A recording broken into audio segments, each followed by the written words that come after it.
this. So, Graham, I'm going to start with you. What kind of challenge do you encounter? Do you feel we encounter when we're dealing with multi-unit owners or joint owners if we're going to do vote electronically?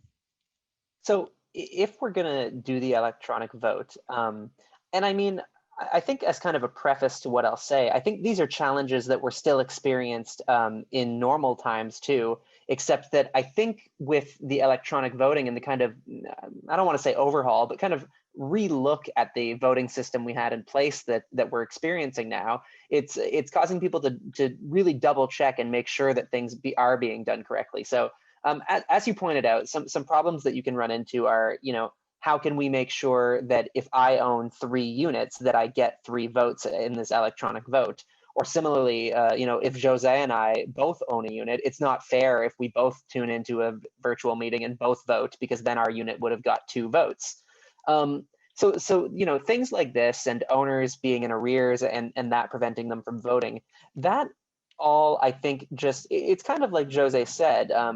It just requires that this year for AGMs, we have to put a little more work in on the front end to make sure that everything is more organized in advance so that we can know before we send out notices and before we send out ballots, who's going to get how many ballots, where it's going to be sent to, and whether or not they're eligible to vote. And these are all things that are easy to deal with if you've got the organization in place, but it just requires you to kind of stop, and before the knee-jerk reaction of just sending out the notice business as usual, it's like Jose said, exactly. You just need to kind of stop and pause and make sure that all the ducks are in a row this year, especially because it's so new to everyone. Right. And before I leave that topic, for usual, I want to talk about owners in arrears and so on. But Denise, I think, um, what's your take on that? On Uh, Go ahead. yeah, no, I was just going to say, I can speak to the systems that I know, and I know Condo Voter, and it's quite straightforward. It's a lot depends on the management's organization of the unit list, and that unit list will list all the owners and their email address if they have them, and the number of units that they own, and whether they're an owner occupant or whether they're in arrears. And that is all entered into the system. And again, if somebody's in arrears, they will not be able to vote electronically. If they pay 2 days before the meeting, then their electronic ballot will be released and they could vote. If they own 5 units, they will have a weighted ballot. And when they click on their ballot, and I'm only speaking to the system that I know, it will indicate which units they own, and they'll get a receipt, and it will say you've just cast your vote for five units. So I think that's already in the systems that I've seen, and it works very well. I don't see any issue.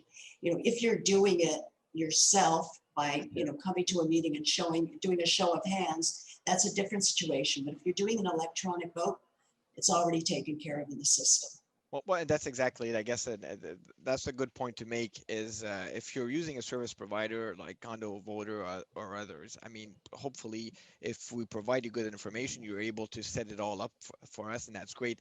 The issue is more, I'm thinking of those, because I'm hearing now of people doing these meetings on Zoom or I don't know if some people are doing it on TikTok, I'm not sure, but it's more people that do it themselves that may be a problem.